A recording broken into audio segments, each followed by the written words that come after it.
Hello বন্ধুরা, আমি শান্ত খান আরশ। আমি বাংলাদেশের একজন ছেলে। আজকে আমি তোমাদের যে গল্পটা বলবো, সেই গল্পটা আমার শাশুড়ি মাথু নিয়ে।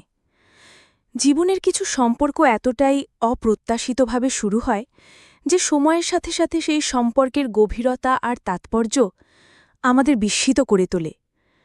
আমার জীবনে তেমনই একটি অধ্যায় শুরু হয়েছিল এক মুদি দোকানে, যেখানে আমি একেবারেই অপ্রত্যাশিতভাবে এমন একজনের সাথে পরিচিত হয়েছিলাম যিনি পরবর্তীতে আমার জীবনের এক অবিচ্ছেদ্য অংশ হয়ে উঠলেন। সেই দিনটি ছিল আর 10টা সাধারণ দিনের মতোই। আমি আমার কিছু ব্যক্তিগত কাজ ছাড়তে বেরিয়েছিলাম, কিন্তু কে জানত যে সেদিনই আমার জীবনের মোড় ঘুরতে চলেছে মুদি দোকানের ভিড়ে। আমি যখন পছন্দের জিনিসপত্র খুঁড়ছিলাম, তখনই হঠাৎ একজন মধ্যবয়স্ক মহিলার সাথে আমার ধাক্কা লাগে। দুজনেই অপ্রস্তুত হয়ে পড়েছিলাম। আমি দ্রুত ক্ষমা চেয়েছিলাম এবং তিনি মিষ্টি হেসে আমার প্রতি সহানুভূতি জানিয়েছিলেন। প্রথম দেখাতেই তার ব্যক্তিত্ব, তার চোখের গভীরতা আমাকে মুগ্ধ করেছিল। তার পরনে ছিল একটি সাধারণ শাড়ি, কিন্তু সেই সাধারণত্বের মধ্যেও এক অসাধারণ ব্যক্তিত্বের ছাপ ছিল। তিনি এতটাই সহজ এবং প্রাণবন্ত ছিলেন যে প্রথম আলাপে মনে হয়েছিল বহুদিনের পরিচিত। সেই ঘটনার পর আমরা টুকটাক কথা বলতে শুরু করি। তিনি তার নাম বলেছিলেন, তবে আমি এখন তা প্রকাশ করতে চাই না। তার কথা বলার ভঙ্গি, তার জীবন দর্শন আমাকে দারুণভাবে প্রভাবিত করেছিল। তিনি একজন সৎ ও নিষ্ঠাবান মহিলা ছিলেন, যা তার প্রতিটি কথায় স্পষ্ট হয়ে উঠত। আমাদের সেই সাধারণ কথোপকথন এক গভীর বন্ধনের দিকে মোড় নিচ্ছিল, যা সে মুহূর্তে আমি বুঝতে পারিনি। আমাদের আলোচনায় উঠে আসছিল জীবনের নানা দিক, আমাদের স্বপ্ন, আমাদের চাওয়া পাওয়া। কিছুক্ষণ কথা বলার পর তিনি আমাকে তার বাসায় আমন্ত্রণ জানালেন। প্রথম দিকে কিছুটা দ্বিধা ছিল, কিন্তু তার আন্তরিকতা এতটাই বেশি ছিল যে আমি তার প্রস্তাব প্রত্যাখ্যান করতে পারিনি। তিনি হাসিমুখে বললেন, বাবা, তুমি তো অনেক ভালো মনের মানুষ, আমার বাসায় এসে এক কাপ চা খেয়ে যেও। তার এই সরল আমন্ত্রণ আমি আর ফিরিয়ে দিতে পারিনি। এই আমন্ত্রণই ছিল আমার জীবনের এক নতুন অধ্যায়ের সূচনা, যা আমার ভবিষ্যৎকে এক ভিন্ন পথে নিয়ে গিয়েছিল। তার বাসায় যাবার পর আমার জীবনে এক নতুন দিগন্ত উন্মোচিত হল। সেখানে পরিচয় হল তার মেয়ে আফসানা আক্তার মিমের সাথে।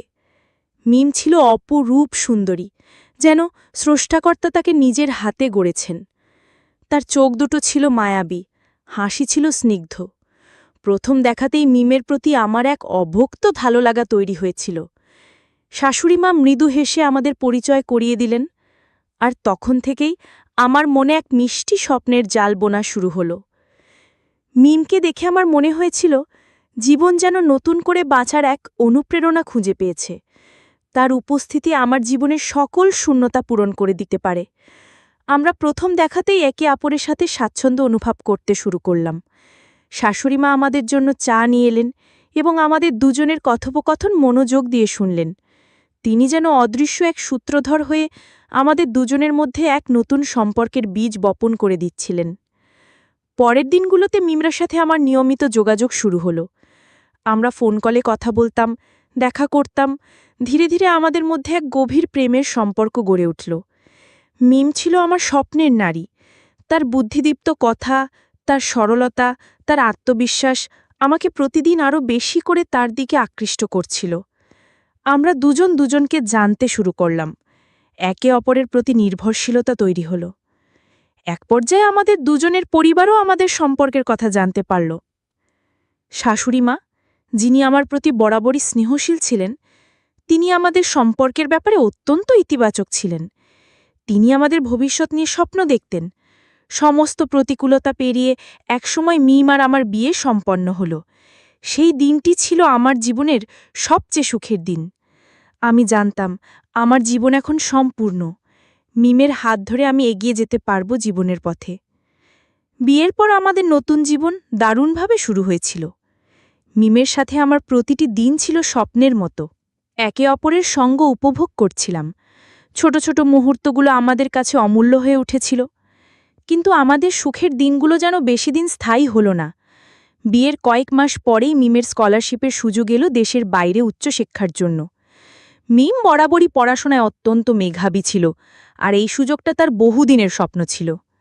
আমার জন্য এটা ছিল একদিকে যেমন আনন্দের খবর, তেমনি অন্যদিকে এক গভীর শূন্যতার পূর্বাভাস। মিমের বিদেশ যাওয়ার প্রস্তুতি শুরু হলো। আমাদের মধ্যে এক মিশ্র অনুভূতি কাজ করছিল।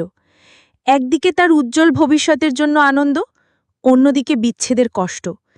মিম আমাকে বারবার বলছিল, চিন্তা করো না, আমি খুব দ্রুত ফিরে আসব, আমাদের এই দূরত্ব সাময়িক।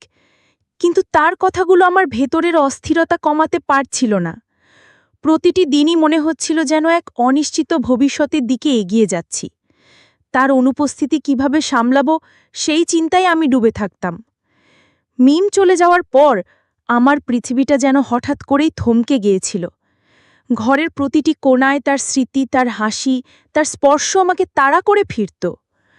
প্রথম প্রথম মিমের সাথে নিয়মিত ভিডিও কলে কথা হতো, কিন্তু সময়ের সাথে সাথে কাজের চাপ আর দূরত্বের কারণে সেই যোগাযোগও কিছুটা কমে আসতে লাগল। আমি বুঝতে পারছিলাম মিম তার নতুন পরিবেশে মানিয়ে নেওয়ার চেষ্টা করছে, কিন্তু আমার জন্য তার অভাব পূরণ করা অসম্ভব হয়ে পড়েছিল। আমি নিজেকে বড্ড একা অনুভব করতে শুরু করি। আমার এই একাকিত্ব আর অসহায়ত্ব শাশুড়িমা বুঝতে পারলেন। তিনি আমার পাশে এসে দাঁড়ালেন এক পরম আশ্রয় হয়ে। প্রতিদিন তিনি আমার খোঁজ নিতেন, আমাকে ফোন করতেন, এমনকি প্রায় বাসায় এসে আমার সাথে সময় কাটাতেন। তিনি আমাকে সান্ত্বনা দিয়ে বলতেন, বাবা, আমার মেয়ে একটা বিশেষ উদ্দেশ্যে বিদেশে গিয়েছে, তাকে নিয়ে চিন্তা করো না। কি হয়েছে, আমি তো আছি, তোমার সবটুকু অভাব পূরণ করার চেষ্টা করব। তার এই কথাগুলো যেন আমার জন্যে এক ফোঁটা বৃষ্টির মতো ছিল তপ্ত মরুতে। শাশুড়িমা ছিলেন মধ্যবয়স্ক একজন মহিলা, কিন্তু তার মানসিক শক্তি ছিল অসাধারণ। তিনি দেখতেও চমৎকার ছিলেন, আর তার মন ছিল আরও সুন্দর। তার মধ্যে এক অদ্ভুত মায়া ছিল, যা আমাকে সবসময় মুগ্ধ করত। তিনি আমার প্রতি অত্যন্ত স্নেহশীল ছিলেন, যেন আমি তার নিজেরই সন্তান। তার উপস্থিতি আমার শূন্য জীবনে এক ধরনের স্বস্তি এনে দিয়েছিল।